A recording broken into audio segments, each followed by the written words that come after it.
Dicatat, ini penting kajian gini. Kalau mau silahkan catat, tapi langsung ke amalan.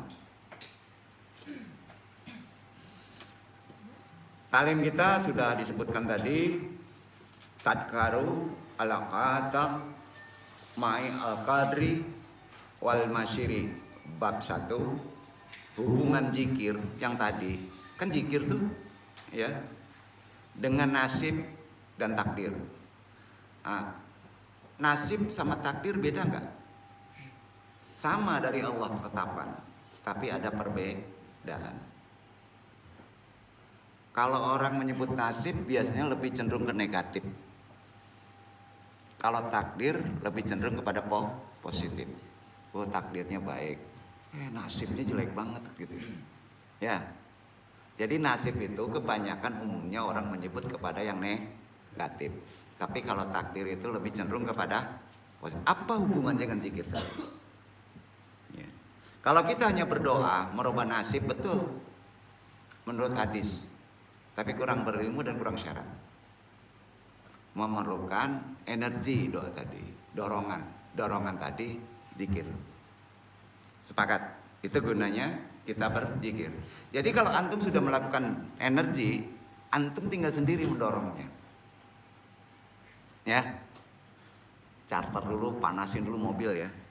Nah, nanti tinggal sendiri aja antum jalan, ngelonong gitu. Maka akan sampai. Iya kan? Isi dulu bahan bakar ya dengan zikir. Bersihkan mobil kan. Semuanya dengan zikir. Itu maksudnya dari judul kaji Tadakaru ala qatamai al-qadri wal masyiri. Ya. Alhamdulillahirabbil alamin, hamdan habibi, hamdal mustafirin, hamdal yuasi, yu'amahu, yukafi umajida, asyhadu alla ilaha illallah, wa asyhadu anna muhammadan abduhu wa rasuluh. Allahumma sholli wa sallim wa barik ala sayyidina Muhammadin wa ala alihi wa baitihi juriyatihi ajmain.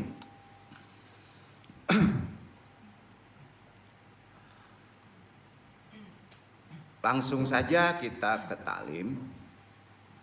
Kita bermohon kepada Allah. Subhanaka ilmalana ilama alam tanah inaka antal alimul hakim.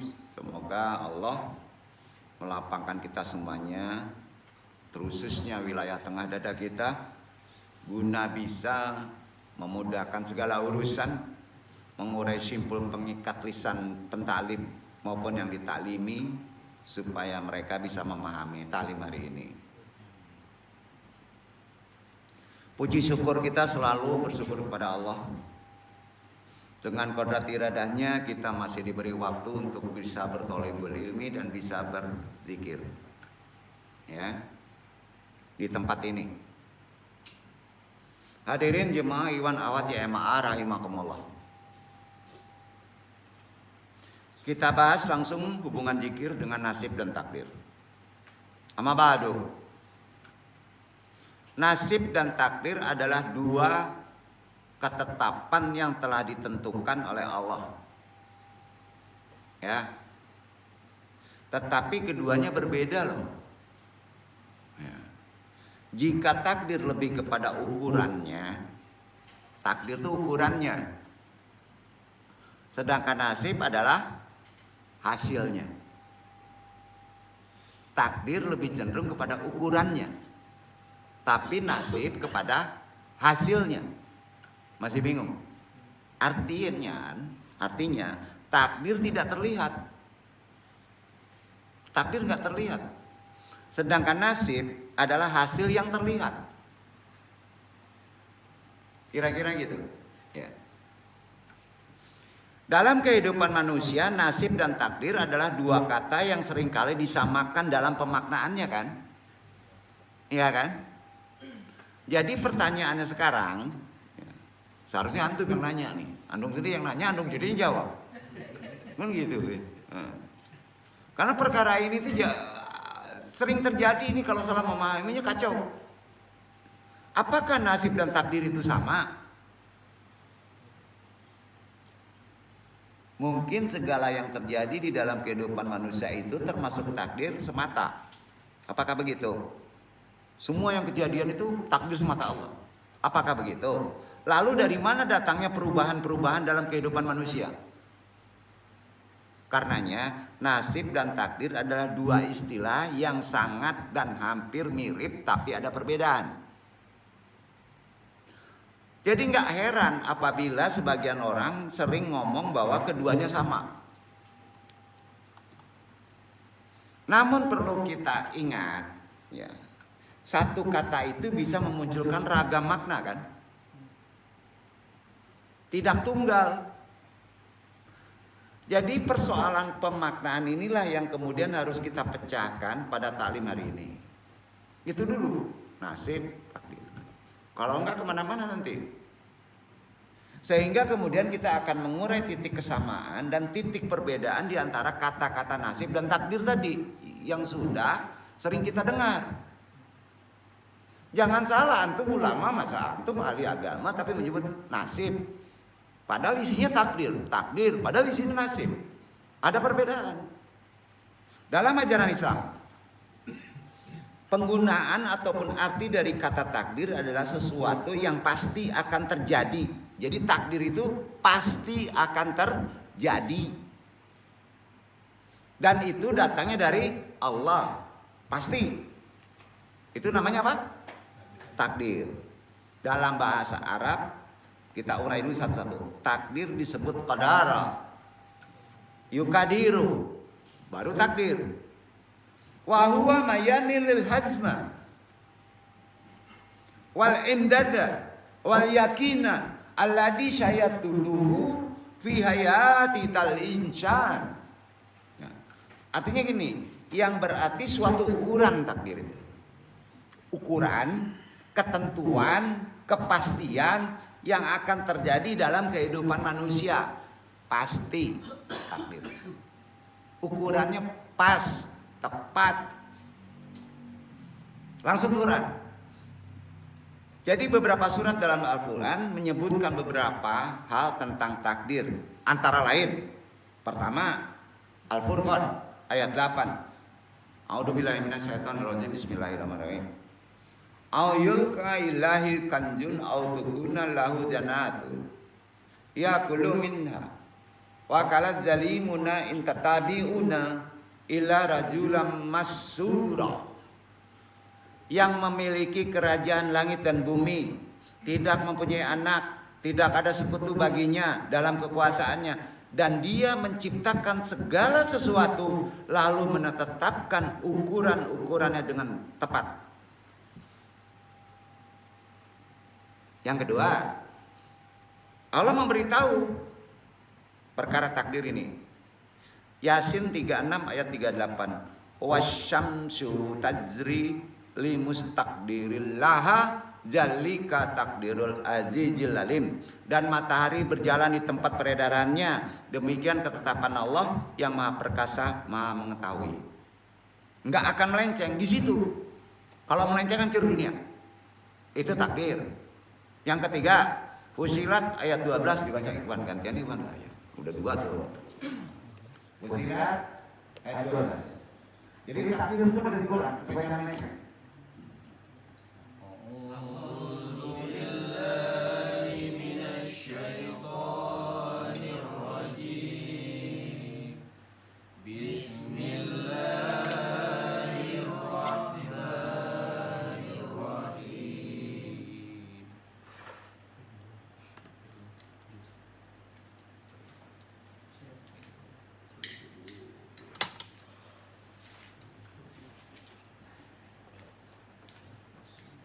Faqaddahunna.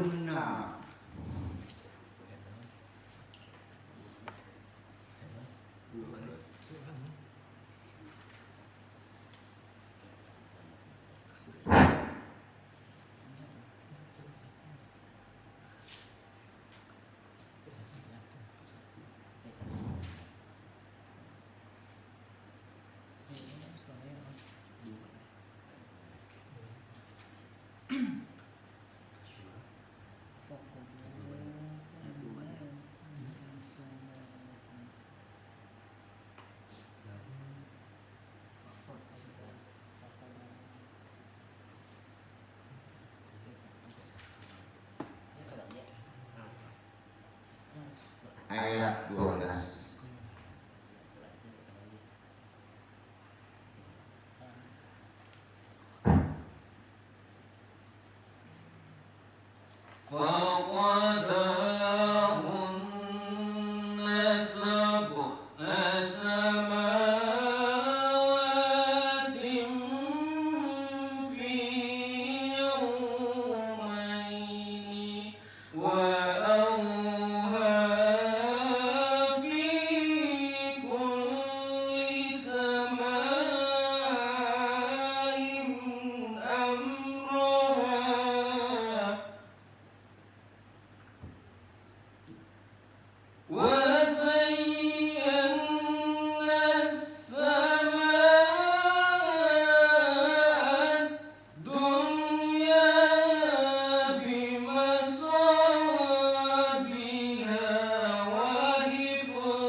Dan kami hiasi langit yang dekat dengan bintang-bintang yang cemerlang, dan kami memeliharanya dengan sebaik-baiknya. Demikianlah ketentuan yang maha perkasa lagi maha mengetahui.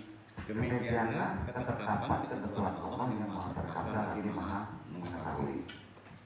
Keempat, Allah berfirman di Quran surat Al-An'am ayat 96. Yang nggak bisa dirubah ketetapan Allah begitu, ukuran Allah begitu. Falikul isbah wa ja'ala laila syakana wa syamsi wal qamar husbana zalika taqdirul azizil alim. Dia menyingsingkan pagi dan menjadikan malam untuk beristirahat dan menjadikan matahari dan bulan untuk perhitungan almanak. Itulah ketetapan Allah. Nggak bisa dirubah dari selain itu. Ya, betul. Ada malam jadi siang, betul tempat nggak ada ya, belum pernah ya. Nah, jadi nggak bisa siapapun merubah takdir itu. Ketetapan Quran begitu. Allah maha perkasa lagi maha mengetahui. Ayat tadi, beberapa ayat tadi yang dibaca, kemudian bisa kita gunakan dalam menggunakan makna kata takdir kan? Dasarnya itu istilah dalilnya, nggak bisa dirubah takdir itu. Namun takdir tidak selesai sampai di sini saja. Kalau sudah tersandarkan ke manusia, kemudian terbagi menjadi dua. Ini pernah dibahas. Ada takdir mubham, ada takdir mu'allaq. Yang mubham nggak bisa dirubah. Yang tadi itu. Yang mu'allaq bisa dirubah. Ada hak manusia separuh, 50% Allah, 50% manusia. Itu ikhtiar. Pernah dibahas itu kan? Nah, takdir mubham dan takdir mu'allaq. Pertama takdir mubham, selain memahami lagi ya. Takdir atau suatu keputusan dari Allah yang pasti terjadi yang telah ditetapkan oleh Allah. Pada takdir tadi, takdir mubham tadi, tidak ada satupun manusia yang bisa memilih atau merubahnya. Nggak bisa. Contohnya apa? Tanggal mati, waktu mati, mati kecebur sumur, nah, ya, mati ditusuk orang, nah, nggak bisa dirubah, nggak bisa. Terus peredaran langit siang malam nggak bisa dirubah. Tanya sekarang, istri bisa dirubah, nyari calon istri, cari duit, bisa dirubah nggak? Karir bisa dirubah nggak? Nah, rezeki bisa dirubah nggak? Bisa. Jadi rezeki, jomblo, pengen dapat istri, itu takdir apa? Mubham atau mu'allaq? Masa itu jelas mubham 50% ikhtiar dipakai ke mu'allaq, dia tidak. Itu takdir. Nanti juga dapat sendiri nggak bisa. Mana dulu? Allah dulu, kita dulu. Kita dulu ikhtiar. Ya, sampai. Coba antum, udah duduk aja, yang penting daftar aja di UIN. Nggak usah kuliah. Takdir Allah, ini kan mudah. Nanti kita lulus mungkin nggak? Nggak.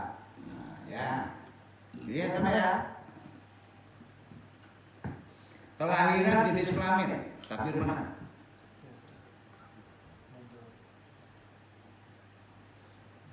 Jenis kelamin kan takdirnya bukan takdir mualaf, takdir mubram. Ya, ada nih orang Minang kemarin ganti kelamin. Ya, nggak begitu, nggak bisa begitu, nggak bisa. Kematian, mubram.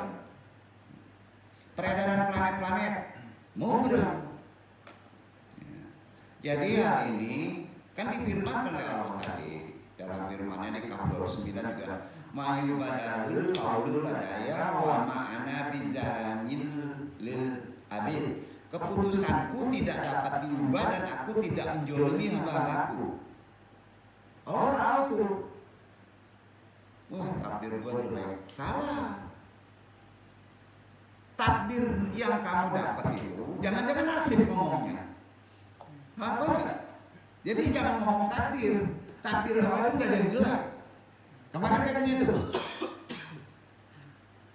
Nasib ada yang jelek. Yang membuat jelek nasib siapa? Ikhtiar antum. Benar nggak?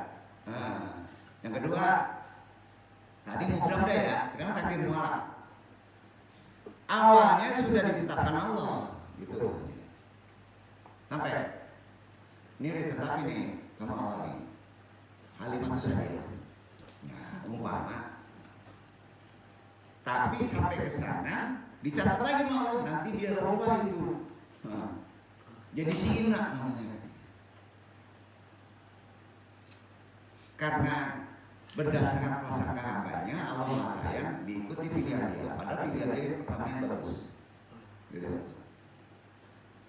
Paham nggak? Nah, di sini perlu pemahaman yang lebih dalam.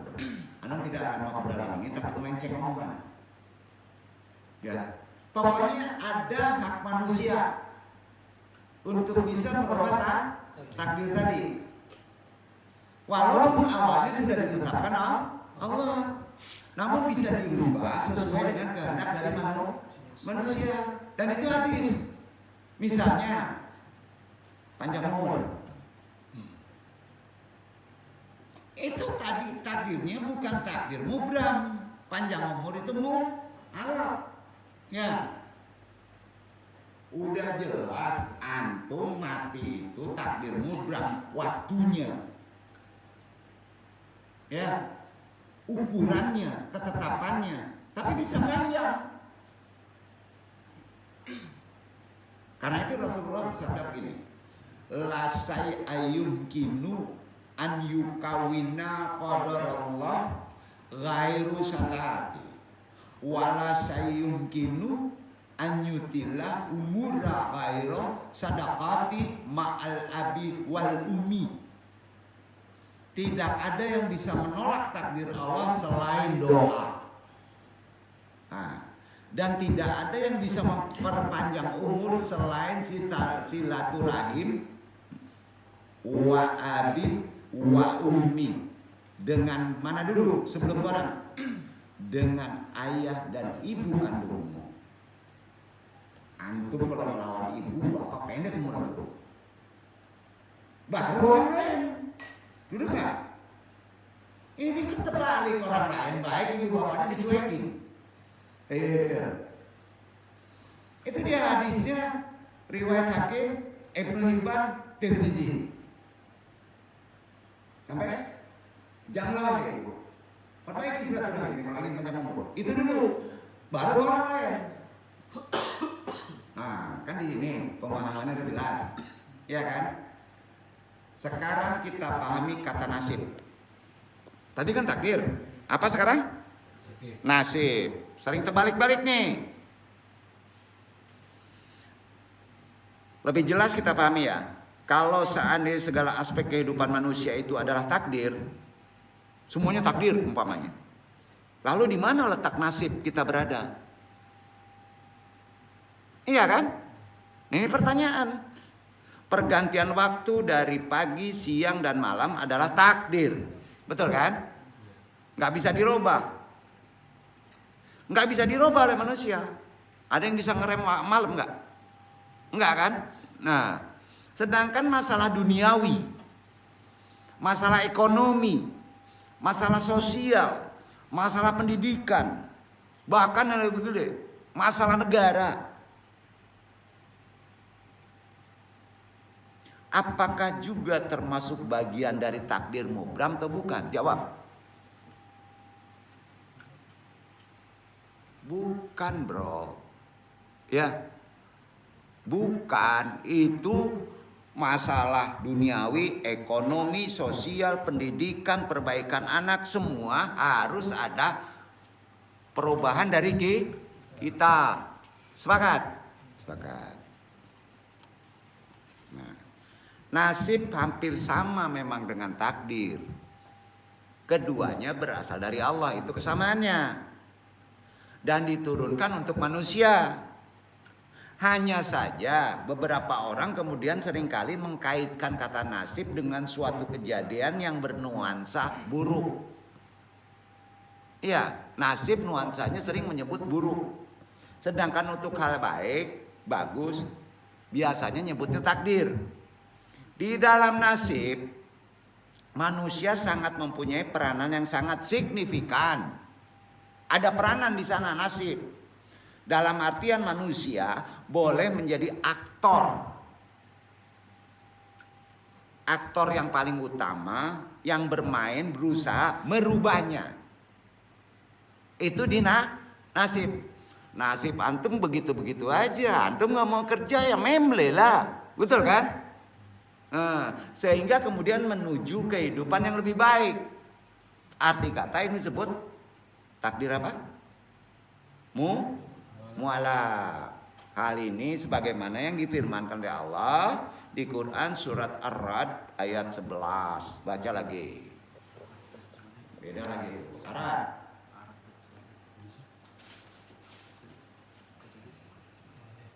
Ini sering dibaca nih. Lahu mu'aqibatu.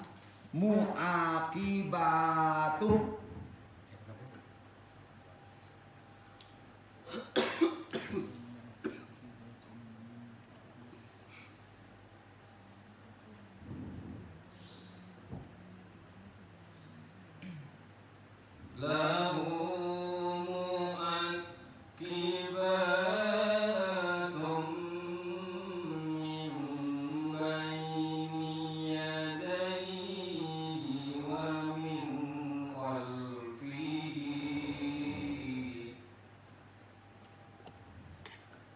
wa min khalfihi yahfazunahu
ada malaikat-malaikat yang selalu mengikutinya bergiliran di muka dan di belakangnya. Mereka menjaganya atas perintah Allah. Sesungguhnya Allah tidak merubah keadaan sesuatu kaum sehingga mereka merubah keadaan yang ada pada diri mereka sendiri. Dan apabila Allah menghendaki keburukan terhadap sesuatu kaum, maka tak ada yang dapat menolaknya, dan sekali-kali tak ada pelindung bagi mereka selain Dia. Harus ada hak di manusia kan? Betul kan? Nah, pada ayat tadi kan udah jelas dalam memberikan isyarat. Allah itu memberikan isyarat di ayat tadi bahwa manusia memiliki hak. Ya, tapi tetap prerogatifnya Allah. Ya. Kalau Allah berkehendak walaupun antum berusaha nggak dapat ya tetap nggak dapat. Tapi syarat itu harus dilakukan dengan ikhtiar. Iya kan? Jadi kita udah jelas memiliki hak ikhtiar, hak usaha, merubah keadaan hidup. Di samping itu pula Allah melarang manusia untuk berputus asa kan? Iya kan? Dosa kan? Atas segala cobaan dan rintangan harus ada perubahan. Jadi kalau kita nggak dapat berarti ada sesuatu yang salah kita dalam berdoa, kurang ikhtiar, iya kan? Nah, hal ini persis sekali dengan kisah Nabi Adam dan Hawa. Kita lihat dari sejarah, ya, nenek kita ya, kakek kita, yang kala itu diturunkan oleh Allah dari surganya. Bagaimana kemudian upaya dan kerja keras dan doa yang dilakukan dipanjatkan oleh mereka berdua, iya kan? Mencari kan kerja tuh, dua-duanya itu doa jalan juga, sehingga Allah pun memberikan ampunan kepada mereka kan? Iya kan? Begitu juga dalam kehidupan manusia, khusus di dalam kehidupan duniawi. Bekerja ikhlas, kemudian berbarengan dengan doa, kunci utama dalam mengarungi kerasnya kehidupan ini. Kerja serius, ikhlas, doa, itu kuncinya untuk bisa merubah nasib dari yang buruk menuju yang lebih baik. Keinginan dan impian setiap manusia kan harus ada syaratnya itu. Misalnya dari kemiskinan menuju kaya, bodoh menuju pintar, gagal menuju sukses. Semuanya itu kan sebagai contoh manusia dalam berusaha merubah nasib. Ya. Nah, di sini Anung tanya, interaksi. Udah paham ya mana kata takdir, mana kata nasib? Udah paham ya? Nah, namun lagi-lagi hal ini membutuhkan sebuah kesadaran. Dituntut kesadaran dari masing-masing manusia. Tumbuhkan kesadaran dulu, mulailah melakukan perubahan, awali dari hal yang sederhana dulu menuju hal yang luar biasa. Ingat ya, perubahan itu tidak akan terjadi.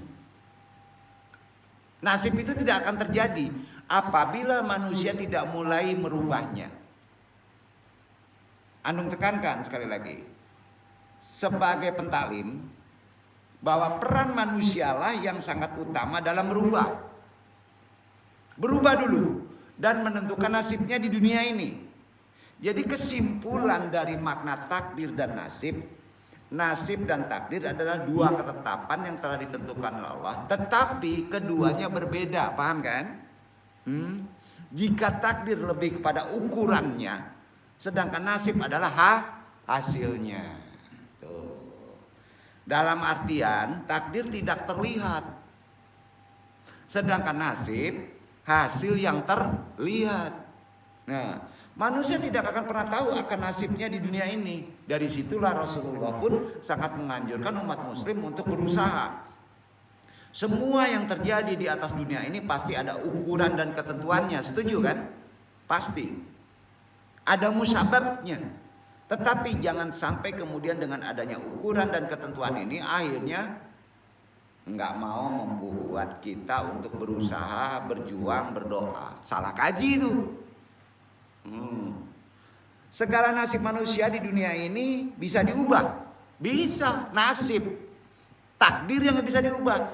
Tinggal bagaimana dan kapan kita mau memulainya. Tumbuhkan kesadaran kita dalam pemahaman ini. Tetap optimis, bekerja keras, berdoa. Itu kuncinya. Sekali lagi dong ingat, itu kuncinya. Barangkali selama ini kita lupa. Baru isinya ke energi. Sering lupa nggak nih? Halo, halo, halo, halo, halo, halo. Sering lupa nggak bahwa zikir itu mempunyai kekuatan? Zikir itu sultan kekuatan. Tadi waktu zikir kan langsung nggak sadar naik sendiri kan? Ada energi kan, panas kan? Ya. Padahal energi zikir itu sangat dahsyat loh. Cuman antum nggak ngerasain sih, nggak kelihatan.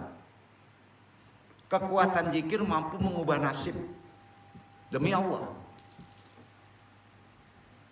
Antum merubah nasib ikhtiar, nggak ada zikir, energinya drop. Itu gunanya tiap hari kita zikir, zikir, zikir. Tidak akan berubah. Kekuatan zikir mampu mengubah nasib, bahkan keuangan yang kritis bisa menjadi surplus. Nah, benar. Kita bahas. Kata zikir kan asal dari bahasa Arab az-zikir. Az-zikir artinya mengingat, mengucap, berbuat baik. Ingat, ucap, berbuat baik. Itu zikir. Dan zikir sering dimaknai doa. Betul kan? Nah, pengertian zikir sendiri adalah mengingat, menyebut nama Allah. Iya kan? Nah, seperti dengan membaca tasbih, tahlil, istighfar maupun selawat. Zikir juga sebetulnya itu. Jadi saat kita berzikir, saat antum berzikir tadi, berarti kita sedang mengingat Allah kan? Iya kan? Nah, di saat itu dalam mengingat Allah, maka Allah pun menegaskan bahwa Dia pun mengingat kita. Kan ada di Quran tuh. Yakin nggak kalau kita tadi zikir Allah juga mengingat kita? Yakin nggak? Kalau Allah ingat kita berarti Allah dekat kan? Maka Allah pun menegaskan bahwa Dia pun mengingat kita. Ditegaskan di firman-Nya nih di Al-Baqarah 152. Fajkuruni ajkurkum washkuruli wala takfurun. Betul kan? Karena itu ingatlah kamu kepadaku, niscaya aku ingat pula kepadamu, dan bersyukurlah kepadaku, dan janganlah kamu mengingkari nikmatku. Kan gitu. Maka terjadilah apa? Kontak langsung antara kita dengan Allah. Sadari itu. Jadi saat berzikir sesungguhnya kita bertemu mentor sejati kita. Tuh mentor. Yaitu Allah Subhanahu wa taala. Ya. Ibarat orang konsultasi, maka konsultasi ini bersifat privat antara kita dengan Allah. Nah, di saat itulah kita bisa mengeluarkan semua jenis permasalahan kita, walaupun antum nggak ngomong.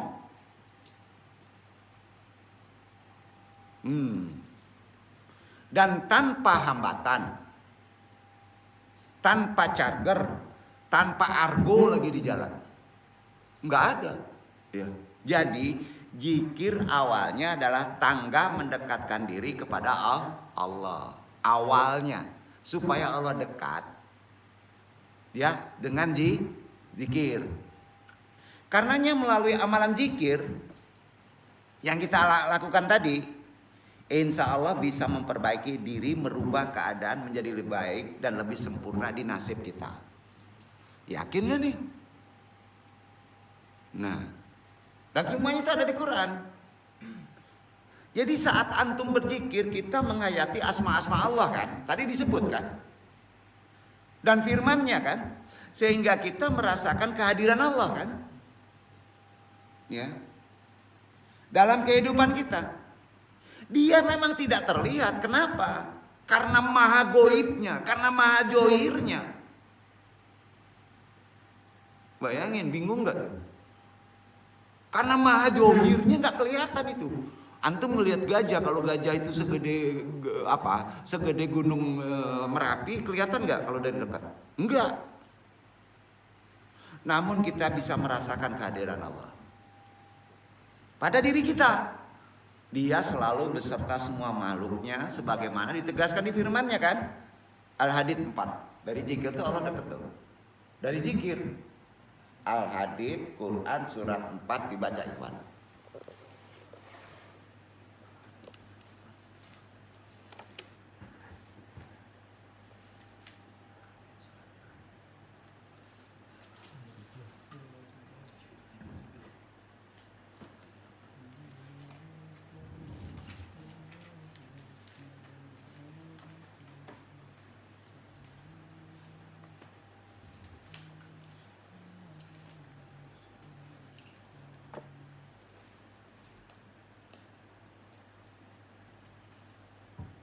Waladzi khalaqas samawati Huwallazi khalaqas samawati wal arda fi sittati ayyamin summa istawa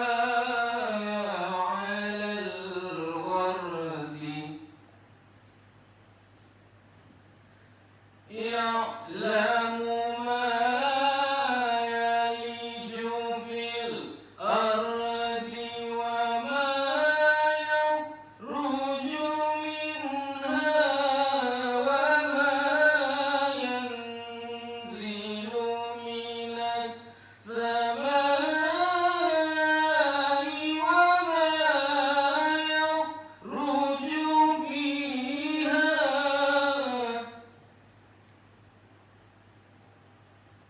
وهو معكم أينما كنتم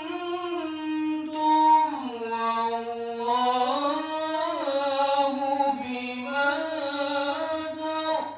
تعملون بصير.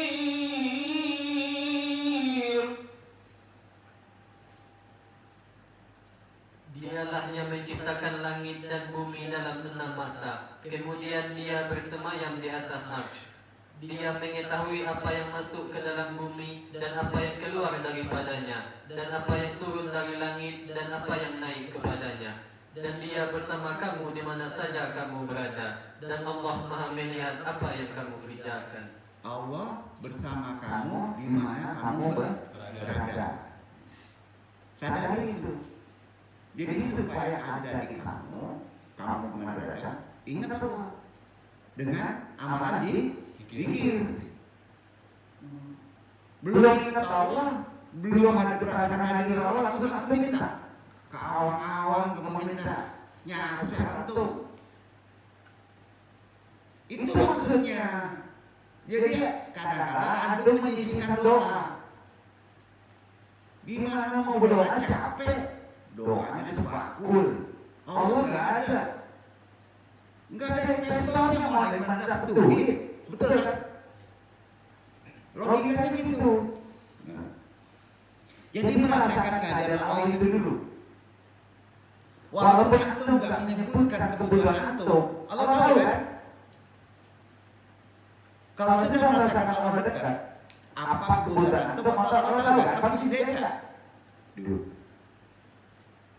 Jadi merasakan kehadiran Allah bisa mendorong kita untuk lebih mawas diri, penuh pertimbangan, perhitungan saat akan melakukan permintaan sesuatu. Kita akan menimbang apakah yang kita lakukan, yang kita minta itu baik atau buruk. Ya.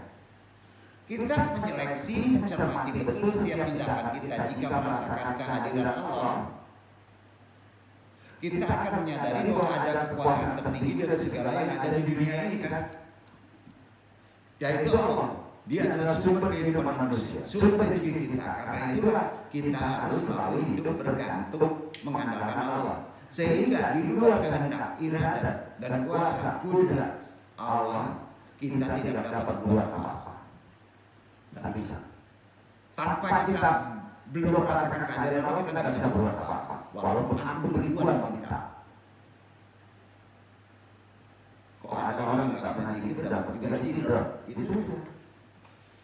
Istirahat itu. Habis nggak ketentuan. Maka seluruh aspek kehidupan kita harus benar-benar terkait ada di dalam kudratnya, gitu rasanya. Ya. Karena itu di luar iradahnya, semua yang kita hasilkan peroleh ujungnya tidak berkah, sia-sia. Apa saja yang kita perbuat akan berhasil jika kita selalu bergerak bersama iradat dan kudrat Allah dengan cara berzikir. Maka jangan dilakukan apapun di luar dari pimpinan dan kehendak Allah dalam kehidupan. Sesungguhnya Allah merajai langit dan bumi. Kita semua adalah milik Allah. Kepadanya lah kita semua pasti akan kembali. Kan dijelaskan dalam firman Al-Baqarah 156. Aladzina idza asabathum musibah qalu inna lillahi wa inna ilaihi rajiun. Yaitu orang-orang yang apabila ditimpa musibah mereka berkata innalillahi wa inna ilaihi rajiun. Sesungguhnya kami milik Allah dan pasti kami kembali kepadanya. Betul kan? Nah, dengan demikian segala sesuatu yang kita bangun dalam kehidupan kita, rumah tangga, keluarga, bisnis, pekerjaan, studi dan sebagainya harus dibangun sesuai aturan Allah. Nah, pasalnya akan sia-sia kalau kita hidup tidak mengikuti petunjuknya, tidak merasakan hadirnya Allah, tidak mendekatkan diri kepada Allah. Dapat, tapi sia-sia. Oleh karena itu, cara mewujudkan segala yang diinginkan dalam kehidupan diharapkan manusia membutuhkan pertolongannya dengan cara enggak datang ke Allah mati itu. Rasakan Allah itu hadir, betul kan? Merasakan ingat Allah hadir itu dengan ingat. Allah hanya minta itu. Kok malas orang zikir ya? Terlebih lagi di saat kesulitan, di saat hati telah merasa putus asa. Pas putus asa, larinya kemana? Gunung, betul, kafe. Gimana nih? Enggak begitu. Yang diharap hanyalah pertolongan Allah kan? Jadi seluruh makhluk amat butuh pada Allah dalam setiap aktivitasnya. Bahkan dalam diam mereka sekalipun kita butuh Allah. Kan Allah berfirman di At-Fatir 35 ayat 15 nih. Ya ayyuhan nasu antumul fuqara'u ilallah. Wallahu wal ghaniyul hamid. Wahai manusia, kamulah yang memerlukan Allah. Kita yang memerlukan Allah. Dan Allah dialah yang maha kaya, tidak memerlukan sesuatu, maha terpuji. Betul kan? Puji aja, ingat aja. Karena itu, coba kita tinggalkan sejenak segala urusan duniawi sekali-kali agar kita bisa duduk berzikir. Dalam zikir kita berserah diri, menyerahkan segala masalahnya. Apapun masalahnya Allah tahu, nggak perlu disebut satu-satu. Tapi syaratnya mau nggak meninggalkan sesuatu sebulan sekali, seminggu sekali, zikir sama-sama. Ini bisa menyelesaikan seluruh hal dalam kehidupan, termasuk keuangan. Bahasa kasarnya gitu deh, seraya memohon pertolongannya agar bisa keluar dari krisis masalah tadi. Bukankah dia lebih berjanji? Bukankah Allah sudah berjanji menolong orang? Allah itu janjinya nolong kamu, antum, ya. Dengan cara apa? Kalau antum bisa berserah diri kepada Allah. Cara berserah diri itu dengan zikir tadi. Karenanya Allah berjanji dengan firman-Nya bagi orang-orang yang berserah diri. Tawakal. Al-Baqarah 112 baca tuh. Itu dulu.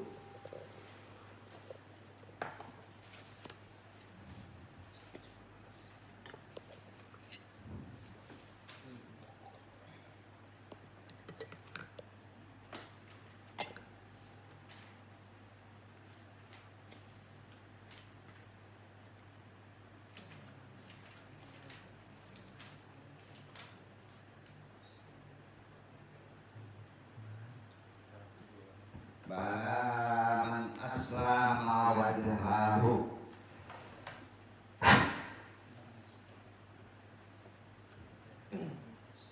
Bala man aslama wajhahu lillahi wa huwa muhsinun falahu ajruhu inda rabbih wala khawfun alaihim wala hum yahzanun.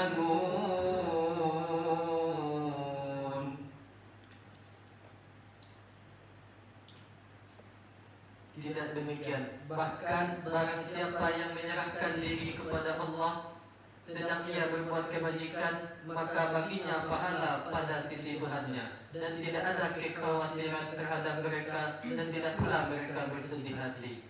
Barang siapa yang menyerahkan diri kepada Allah, insya Allah antum tidak akan khawatir, tidak akan bersedih hati. Kalau udah nggak khawatir, nggak bersedih hati, dia sudah berhasil kan? Iya kan? Kan gitu. Maka jangan ditunda lagi, bro.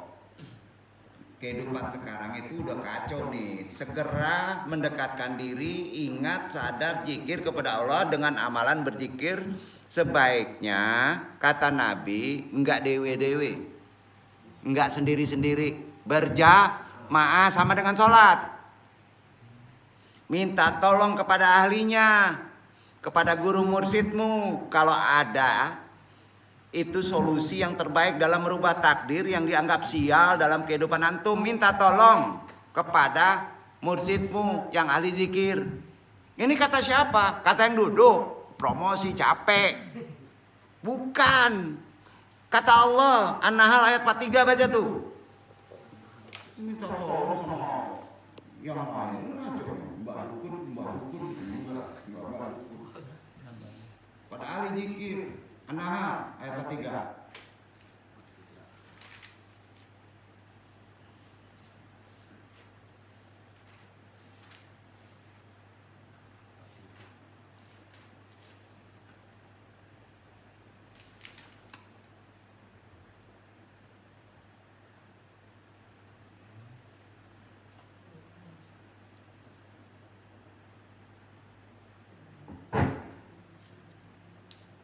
Wa ma arsalna min qablika illa rijalan nuhi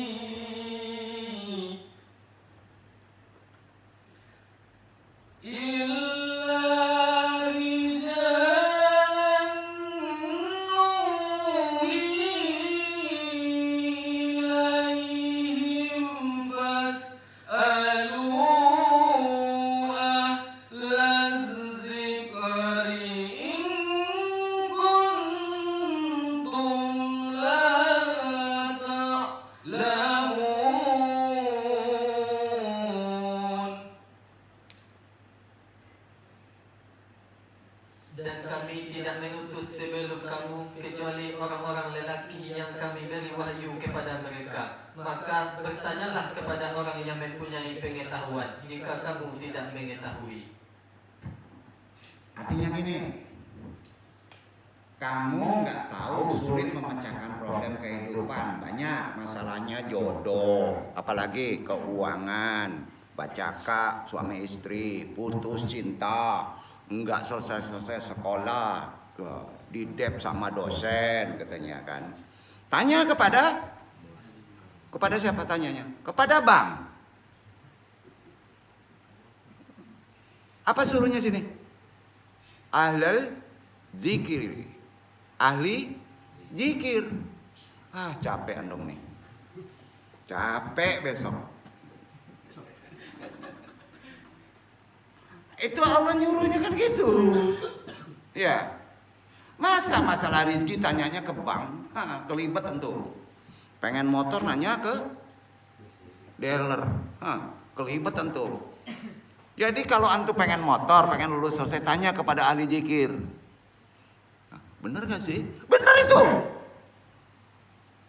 Pengen jodoh, tanya kepada ahli zikir. Dikasih tahu sama ahli zikir, zikirnya bengek semuanya, datang kemari butuh. Suruh zikir kabur dia. Kan bener gak? Kacau gak tuh? Nanti diuji lagi, ada masalah lagi, datang lagi. Suruh zikir, nggak mau dia, kabur dia. Kan kacau itu. Yang duduk juga capek ya kalau gitu. Kalau kamu ada kesulitan, kata Allah, bertanyalah kepada ahlul zikir apabila kamu tidak tahu, kan gitu. Ke ulama aja nggak disuruh. Iya. Oh, galau antum. Tanya ahli zikir, selesai tuh. Bener.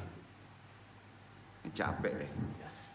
Nah, jadi wasilah penyambungannya masalah antum itu kepada bukan ke psikologi. Lari ke psikologi.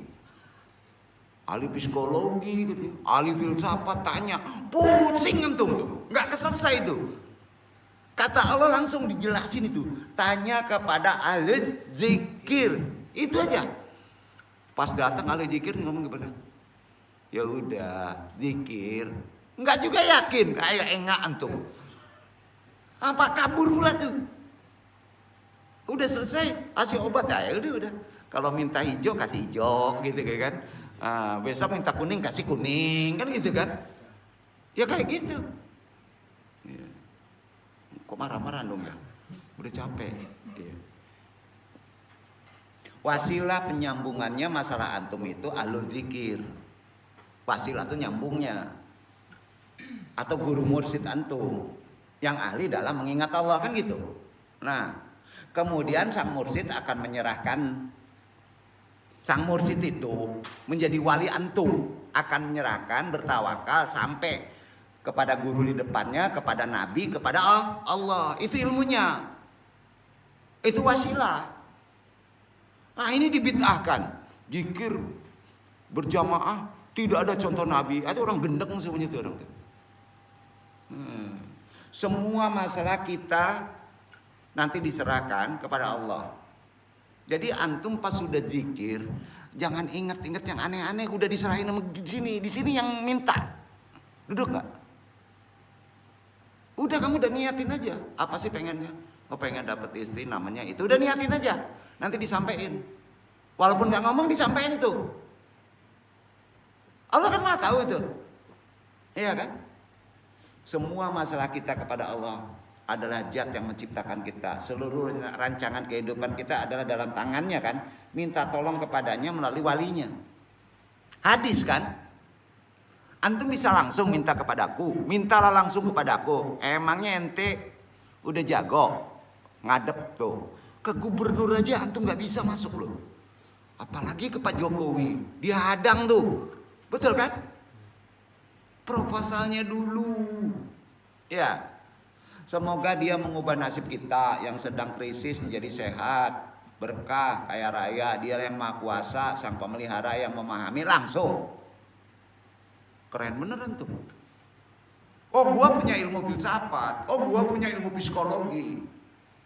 Gua tolong dengan ilmu saya sendiri. Nggak bisa.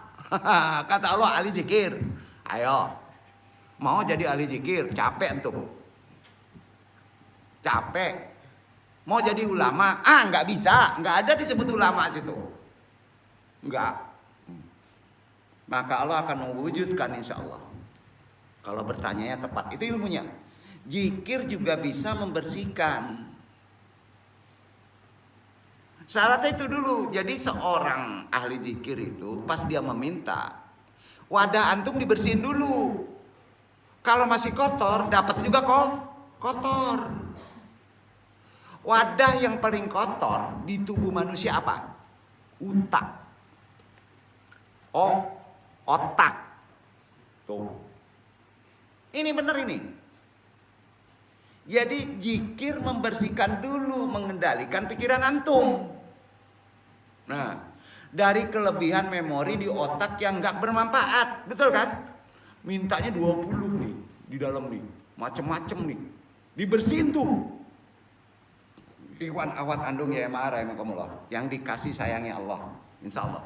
Setidaknya antum mungkin pernah membaca atau cari di artikel tentang manfaat zikir. Pernah baca nggak nih di YouTube banyak kan? Ya, oh udah zikirnya ini 1000 dinar, apalin 1000 dinar. Ini antum ngeres. Berarti belum bersih kan? Nah, mungkin pernah mencoba berzikir sendiri. Enggak juga bisa. Zikir memang punya banyak manfaat. Betul. Salah satu manfaat yang paling dicari adalah kemampuan membuat kita lebih rileks, tentram, damai di otak kita. Otak dulu. Ya. Ini ada firmannya. Arat 13:28. Itu dasarnya dulu sebelum meminta. Bersihkan dulu otak antum. Baca. 28. Arat surat 13.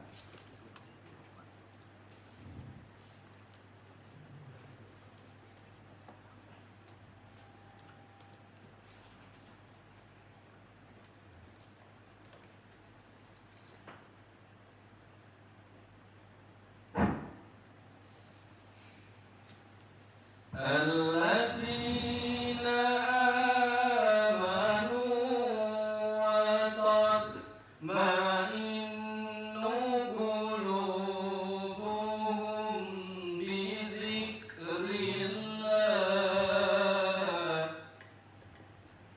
ألا بذكر الله تطمئن القلوب.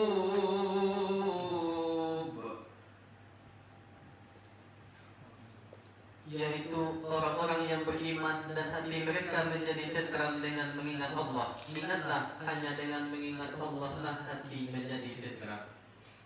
Mau tentram? Mau?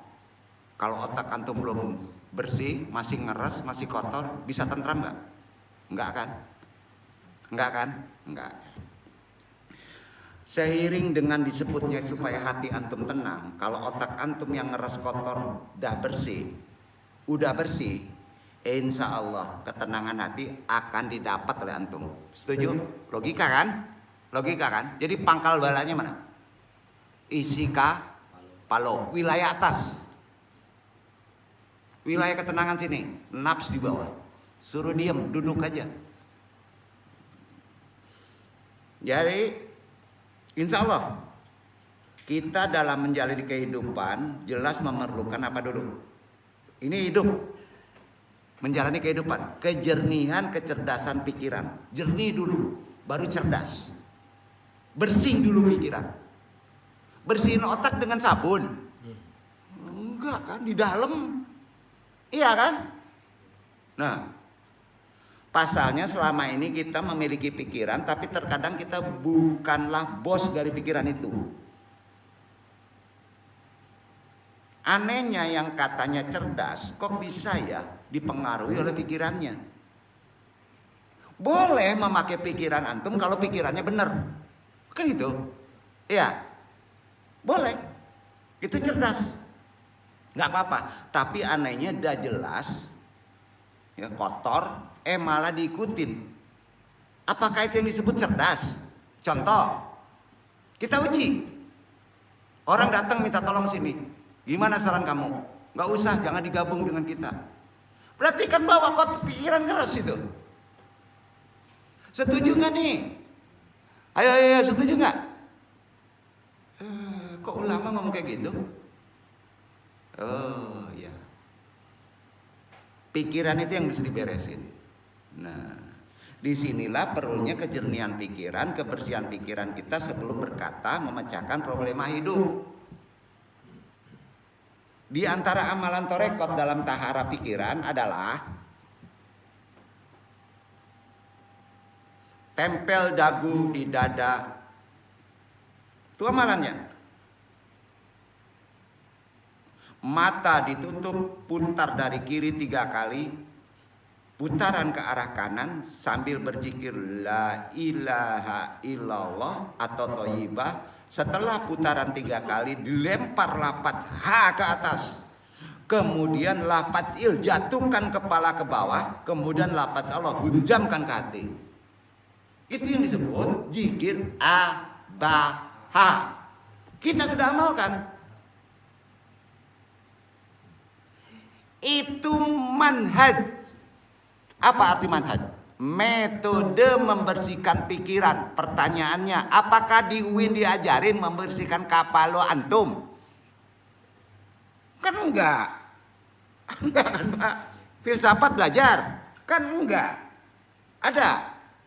Enggak kan? Di sini praktekin enggak? Dipraktekin, mubang kepala lu putar. Ada maksudnya. Supaya oleng nih, kocok kepala itu. Lempar ke atas, buang ke bawah. Allah isi, betul? Lah semua tarekat begitu kok. Makanya kok orang heran ya pas zikir goyang-goyang putar-putar ya. Iya kan? Itulah manhaj amalan zikir tahara. Tahara membersihkan. Dengan apa? Dengan asma Allah. Di otak kamu tidak ada Allah. Yang ada hanya Allah di hati. Betul? Loh. Bersih nggak pikiran tuh? Logika. Bersih nggak? Nah. Karena seringkali pikiranlah yang jadi bos kita. Kan sering antum nih jadi bos pikiran kita. Iya. Padahal itu bukan milik kita. Bukan jati diri kita kan pikiran. Itu atribut alat bantu untuk kita kan. Iya kan? Maka jangan heran kalau penyakit-penyakit masalah yang hinggap di diri kita. Kalau pikiran kita belum bersih. Berawal dari pikiran kita sendiri masalah itu. Pikiran kita akan mempengaruhi tindakan kita. Percaya? Iya kan? Tindakan yang diulang-ulang akan memunculkan kebiasaan, betul? Nah, kebiasaan yang terus-menerus akan menjadi karakter antum. Dan itulah yang akan menjadi nasib kita.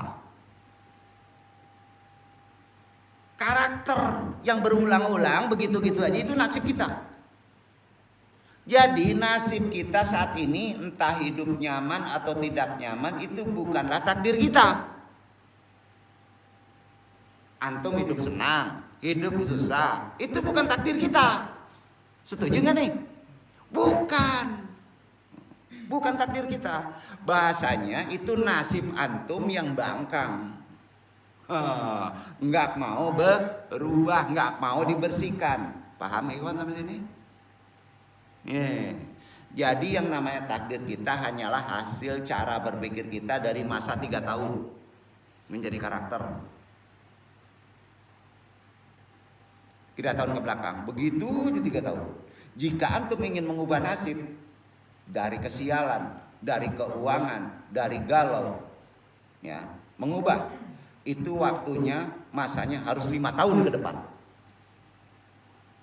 Nah, kita perlu memperbaiki cara berpikir, membersihkan pikiran, menjernihkan pikiran. Setelah itu baru qalbun salim. Tahu qalbun salim? Membersihkan hati. Jangan langsung ke hati kalau pikiran belum beres. Itu susahnya ngadepi orang filsafat.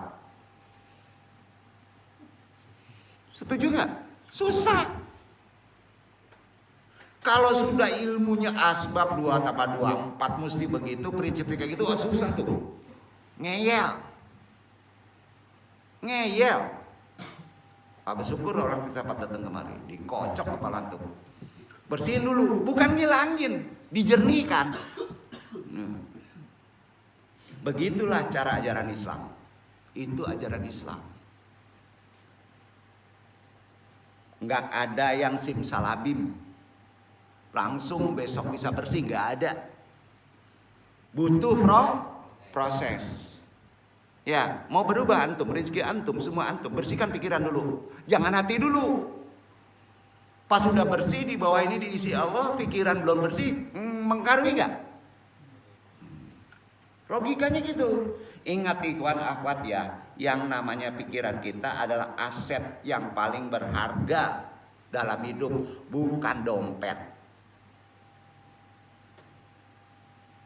Nih, ini dulu, jernihkan dulu.